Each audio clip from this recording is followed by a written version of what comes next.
Hi, to all you boys and girls out there in podcast land. Welcome to Radio Film School, a radio documentary anthology series about filmmaking, cinema, and the pursuit of passion. Every week we bring you personal, passionate, and sometimes provocative stories from filmmakers and artists all over the globe. Stories that will help you mature as an artist and find more fulfillment in your craft and career. This week we're bringing back the Star Wars special we ran last year, Less is More. It was actually a shortened episode and ran right before the release of Star Wars The Force Awakens. With the release of Rogue One last weekend, I wanted to revisit that galaxy far, far away. Keep your eyes and ears out for a special bonus episode of our Breaking the Glass Women in Film series this Thursday, when we have a new episode also related to the Star Wars universe. Show regulars JD and Yolanda will join me to discuss the role of strong female leads in the Star Wars universe, and how well Star Wars movies have or have not passed the Bechdel test. That episode will most likely be our last first-run episode of the year. I have some exciting projects planned for 2017, so please be sure to subscribe in iTunes or wherever you get your podcasts. And be sure to share it with a friend. Now, without further ado, here's our Star Wars special from last year, Less is More. May the Force be with you, always.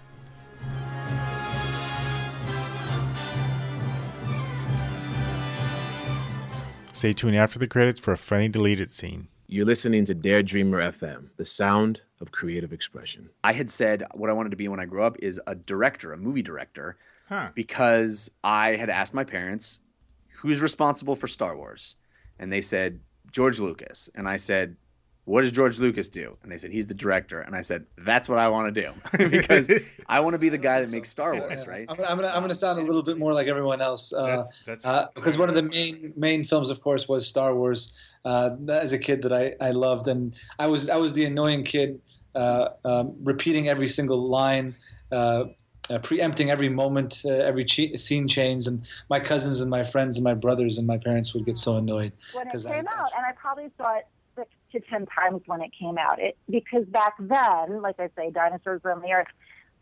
We didn't have this like crazy DVD thing where you could just watch things as many times as you wanted to. You had to actually go to the movie theater to see films. I remember going to see it and just being blown out of the water by the visual effects and the whole family went, but my grandfather was there. He passed away actually a year later, so this is probably like one of the only real memories I have of my grandfather, doing something with him. And my mind was blown. It was with a lot of our memories, a lot of it is always attached with emotion. That's really where everything began for me. It's not an understatement to say that it revolutionized the movie industry, and I don't think that people really saw film, a sci-fi film being made that way, and it just blew everybody away.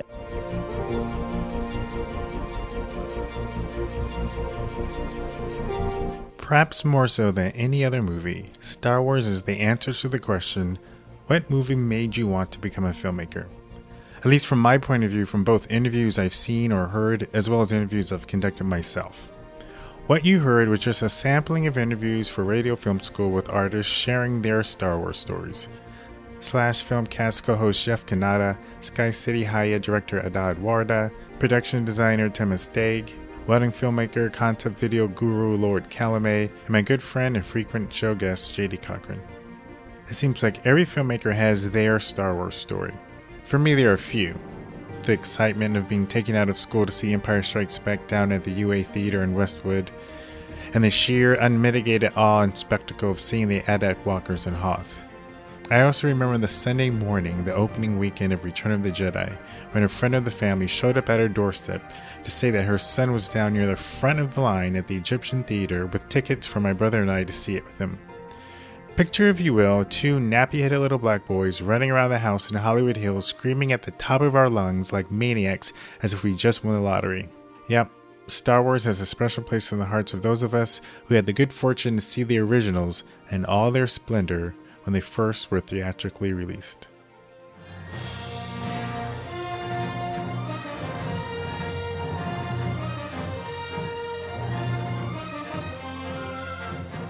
Then 2 things happened that forever changed the face of the Star Wars universe.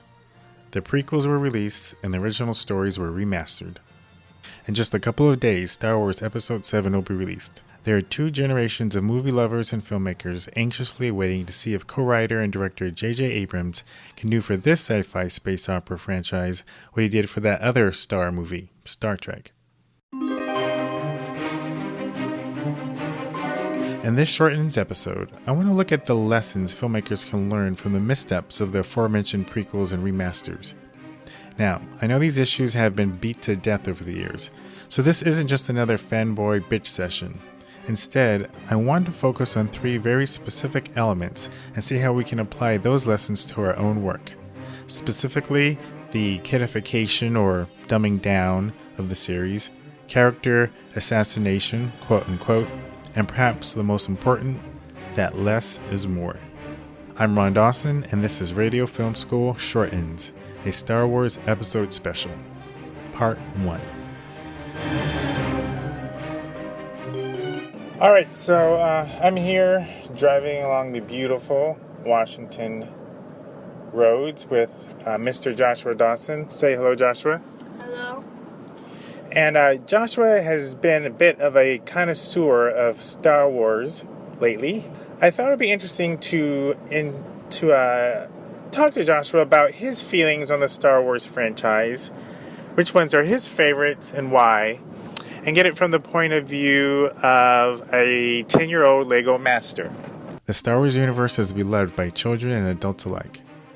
But for many of us fans from that first generation of Star Wars enthusiasts, you know, those of us who have longed to share these movies with our own children now, we're stuck having to show them the prequels and the remastered originals as their first foray into the world of that galaxy far, far away. And to our dismay, our kids actually like it. So, Joshua, which Star Wars movies have you seen? Episode 1, Episode 4, 5, and 6. Got it.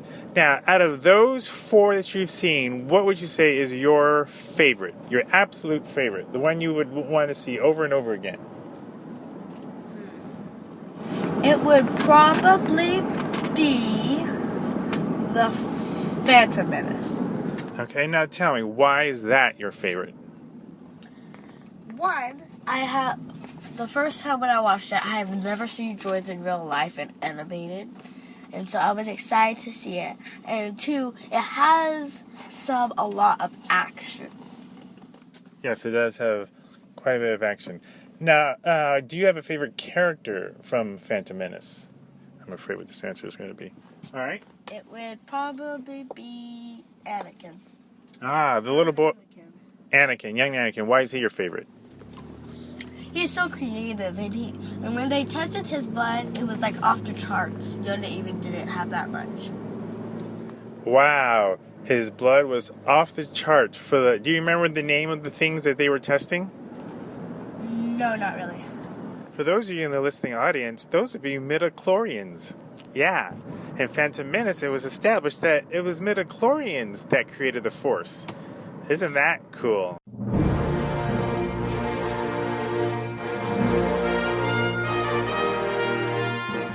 I have to admit, dear listeners, I can't help but wonder if I felt as a father. How on God's good green earth can any child reared from my loins like Phantom Menace over Empire Strikes Back is beyond me. Where did my paternal stewardship go wrong? I don't know. Those are questions I may have to struggle with for a long, long time. But maybe, just maybe, in the words of Han Solo himself, "It's not my fault. No light speed. It's still my fault." First, the episode 1 through 3 are far less successful. That's the voice of Chris Huntley. He's actually my ex-boss. He and his business partner Stephen Greenfield created the Movie Magic line of software at a company called Screenplay Systems, now the Wright brothers. Wright as in W-R-I-T-E. I worked there from the mid to late 90s before they sold the Movie Magic product line. Their focus is now on writing programs like Movie Magic Screenwriter and Dramatica. In the creation of Dramatica, which is a story development tool, Chris has done a lot of research on story and human psychology. In a subsequent installment of this special Star Wars series, we'll go into more detail about the story structure of the original movie and and some of the things and insights that Chris has gleaned from that. But given Chris's background on this topic, I wanted to tap his brain. And I also think part of the problem with them, other than the fact that they're a little overproduced and episode 1 is way too long, is that they're for a younger audience. When you get into the first 3, even though it gets exceedingly dark, particularly in the second and third episode, right? It still has that more like for 7 and 8-year-old boy feel, with some of the jokes and stuff in it that were just really young. Right. I thought that was it was certainly a marketing choice, but I think that it makes it a bit of a disconnect between the first 3 and the second 3. I think Chris's point is right on the mark as it relates to that part of the problem so many of us had with the prequels. It's no surprise to me that one of the reasons Star Wars purists are least enthusiastic about Episode 6 is the aspect that is most childlike, those cute and cuddly Ewoks. It's totally understandable and appreciated that Harrison Ford made the exclusion of the Ewoks one of his prerequisites for coming back to the franchise. So lesson number 1, don't dumb down your film. Give your audience the benefit of the doubt. One of the clearest examples of how they tarnished the originals by dumbing them down was the infamous Vader no scene from the special edition and remastered Episode 6, Return of the Jedi. The Blu-ray version of Return of the Jedi. They added what? Oh my gosh! This is my biggest pet peeve was as far as changes was. That is Loyd Calomay, an award-winning wedding filmmaker known for creating amazing concept videos. In short, a concept video is a narrative short film starring a bridal party, or just the bride and the groom, but it's made to look and feel like a movie. Frequently, it'll be some spoof of a favorite movie or TV show of the bride or grooms. Loyd has made a name for himself in the event video world as the king of the concept video. He also happens to be one of the foremost informed Star Wars aficionados I know. On a scale of 1 to 10, how would you rate your knowledge of the Star Wars universe? Probably a 9.75. That's crazy. So Loyd knows his stuff. Here we go back to his comment about his biggest pet peeve of the changes to the originals. The scene where Luke is being electrocuted by the Emperor, and you see Vader, standing there. Luke is screaming, "Father, please help me." They added the voice of James Earl Jones saying, "No."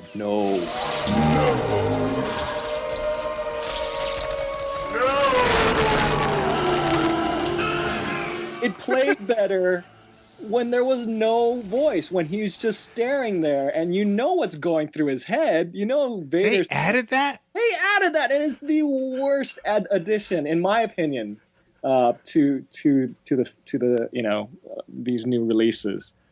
I cringe every time. I want to hit the mute button because in the original. Yeah, he's just looking Luke, back. And Vader is looking at Luke. He's not saying anything. He's looking at Luke. He's looking over at the Emperor. He goes back and forth, and you can see feel it. You can feel he's trying to make a decision, and you didn't have to have to hear him say it.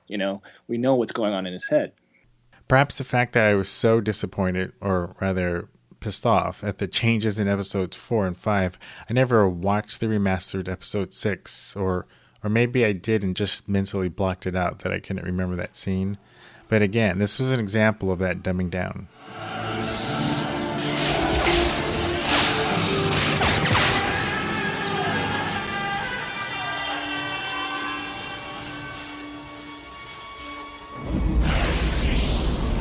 Loyd and I had a great conversation about all things Star Wars. One in particular focused on the second lesson filmmakers and storytellers can learn from the prequels and special editions. Quote-unquote character assassination. What I'm talking about is the importance of 1, creating characters that we care about, and 2, staying true to those characters. I was not a fan of those films, as you can see. I think that there's a lot of things that were really wrong with them. That's the voice of Heidi Honeycut, freelance writer of genre and sci-fi filmmaking for such magazines as Fangoria and Movie Maker. She also runs Etheria Film Night, a showcase for the best new horror, sci-fi, fantasy, action, and thriller films made by emerging women directors. On screen, there's like so much weird shit happening CGI-wise that it doesn't, like it's bad writing. The female characters, again, there's a big issue for me. We have one female character, really, and she's boring as fuck. I love how, like, I guess it's the third film where she's like, she's working as a senator, right? Oh, right. But instead of senating, she's like at home worrying about where her boyfriend is, like sitting there, and then he comes home and she's like, "Where have you been?" And I'm like, "Oh my God, this woman has nothing better to do with her time." Like, literally. Yeah, that doesn't take you out of a movie at all, does it? It goes without saying that characters are essential to the success of any story. Characters we care about, that we connect with, or ones that we love to hate. The best characters are nuanced, they're real and layered.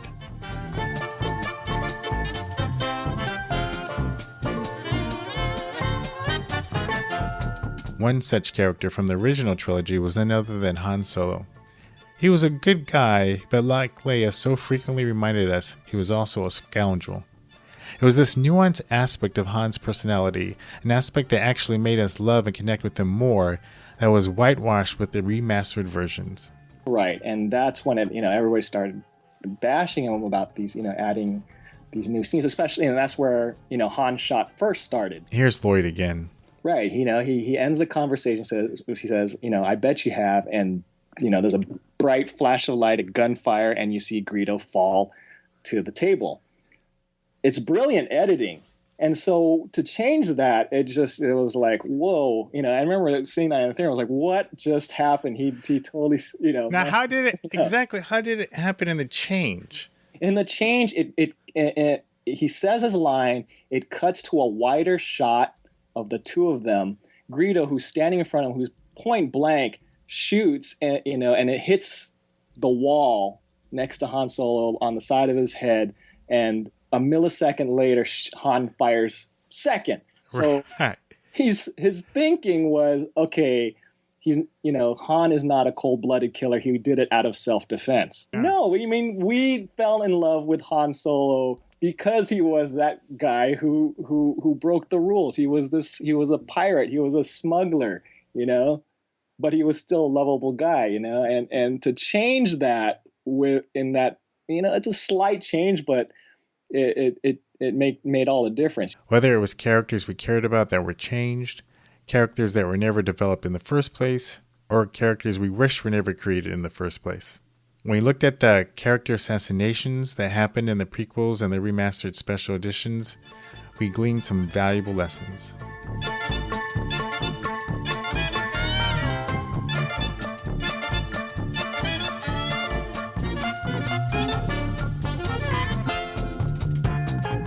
I've done a breakdown, and I see the whole film being shot in about 8 weeks. That sounds right. Mm-hmm. No, but I love the catamaran scene. I think that should be shot right at sunset, so you get that golden, orangey... Miller time look. Yeah. Exactly. Yeah, except it's going to be in black and white. What's going to be in black and white? The movie, it's in black and white. The whole movie? Every scene? Yeah. Well, Nick, if you shoot it in black and white, they're just going to colorize it anyway, so what's the point? A lot of theaters don't even show black and white movies anymore. They don't have the right projectors. All the projectors are in color. It's true.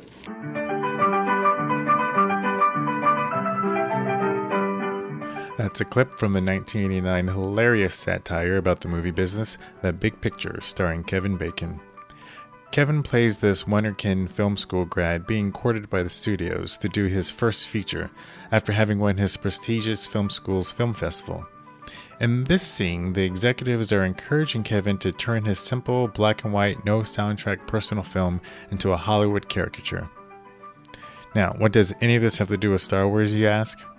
Well, I'm glad you did, because this scene is a perfect harbinger for lesson number 3. Less is more. It's like what you talk about on your podcast all the time. When you have constraints and you don't have everything that you want, you got to be creative and clever and really concerned about how you're going to get this story across. That's friend of the show, USC film grad, indie filmmaker, and good friend JD. When you get to the prequels, he doesn't have that problem. I mean, he can, he can just throw money at whatever he wants, and I think that might have hurt him. This idea of constraints boosting creativity is common in filmmaking, particularly in sci-fi. So that's one example of less being more. But perhaps one of the best examples is what I call the failure at the cave. And I'm not talking about the cave on Dagobah where Luke failed his Jedi test. I'm talking about the ice cave on Hoth.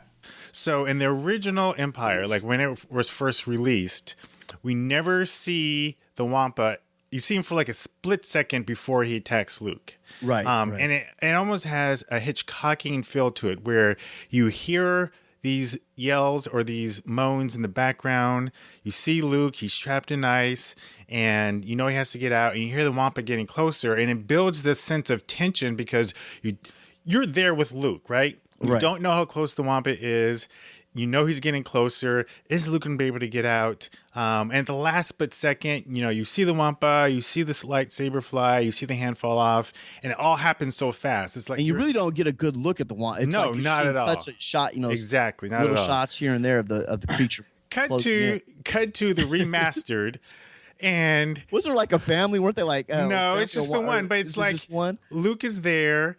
Then you cut to a scene of the Wampa chewing on the Tauntaun. And I'm like, I couldn't remember if there was one or two. But no, it's just they're huddled one. around the Tauntaun eating it. I'm like, this is a great example of where less is more, because all the tension you have in that first original, where you don't see the Wampa, you don't know how close it is totally eliminated. So not only do we cut back and forth to him a couple of times, so we never have that sense of how much danger Luke is in, and even the way you can't get your bearing. You're hanging upside down. You're seeing a part of the creature moving, but you don't. Where's it at in the cave? Exactly. I don't know what's going, you have all this stuff going on that keeps you off kilter. Right, and then they show you exactly where he is, and he's kind of like he's in his dining chair or whatever, smoking a cigarette, snacking on the Tauntaun. And then even when he comes to attack Luke, they're showing that, and so. Like the tension is gone, the excitement is gone. A great example of just showing too much, but I could go on and on. Loyd added, because they couldn't get the ice monster work when they were actually shooting, so they could only show his arms and him slowly walking towards Luke instead of actually seeing this new shot of the the full monster. And that, if that sounds familiar, it's because they had the same problem in Jaws. Yep. I was just going to say that. And it worked incredibly well for that film because it made the movie that much scarier because we couldn't see the shark. We didn't know, and it just messed with our imagination. So, and that's why, Jaws works so well. And then, this minor change in The Empire Strikes Back is actually major. I had this feeling that when it came out on DVD, they added even more stuff. Oh yeah. I'm telling you, Ron, with every release, there is a change. And it's just, it goes back to the cliche. If it ain't broke, don't fix it, right? Have you ever seen the movie The Big Picture with Kevin Bacon? Yes, I have. I remember that. So do you remember the scene where, he finally, he's having the meetings with the studio execs, and then his, desire to please the studio heads, the movie keeps changing. So it ends up being, every time he meets with them, they keep adding stuff. So it goes from black and white to color, and then they change the characters. Yep. And then it ends up becoming like beach blanket bingo. Right? What if we were to leave it at the beach, right? Only now it's a bunch of college guys who are living in the house. They've rented it for the summer, and they're having this party, and suddenly, without anybody even realizing it, 3 stewardesses show up on their doorstep.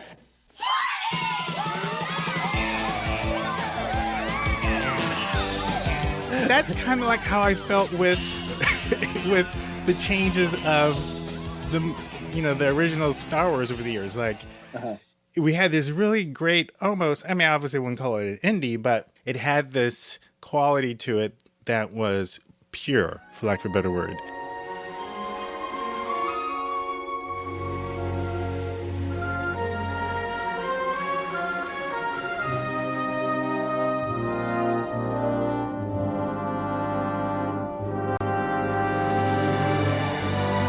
Let's be honest.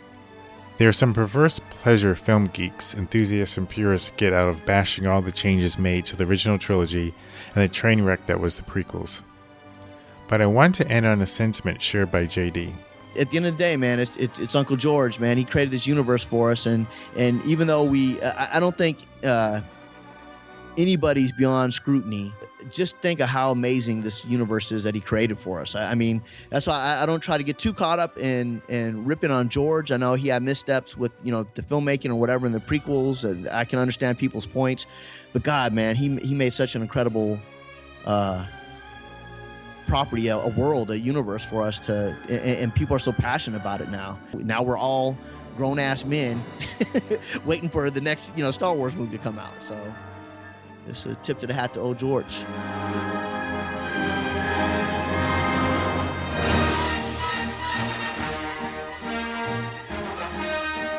Radio Film School is produced by me with help from producer Chris Huntley and production assistant Tommy Ferguson. Except, of course, for the Star Wars movie clips, music for today's episode was curated from songfreedom.com and freemusicarchive.org. Go to songfreedom.com/radio and use the offer code radio to get a free standard gold level license worth $30. You can follow me on Twitter at daredreamer.fm, and you can follow the show at Radio Film School. And we're on Facebook at facebook.com/Radio Film School. With the pending holidays, as of now, the show schedule is kind of up in the air.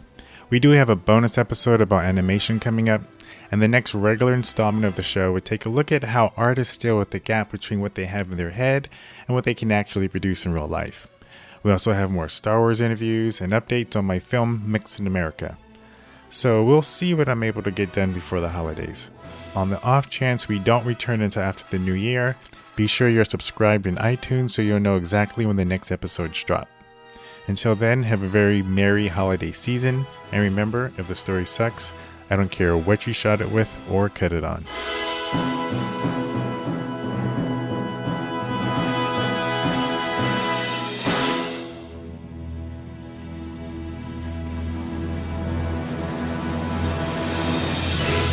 Who wasn't raising their hand in these development meetings? George, yeah, the jive talking Guncan might not be the best idea. I remember seeing this behind the scenes clip. George, Miso want to throw something out to you. I remember seeing this behind the scenes clip of the making. Actually, it's on the making of DVD where they show George showing the guy who plays. Yeah. That poor brother. I mean, you ain't heard from him ever since. It's like, man. But it totally reminded me of that scene from Hollywood Shuffle. Right. Where the white guys are teaching the black guys how to walk and talk jive. Right. Now, you need to stick your butt out just a little bit more and bounce when you walk. I swear. Like, look up that scene from Hollywood Shuffle and find that clip where George is showing the guy how to walk like Jar Jar. Oh my god! And it's scary. I gotta put it in the show notes because it is. You gotta find that, dude. You have to find that. Right. If you'd like to see that video, check out the show notes or the blog post for this episode. It's a riot. Take care.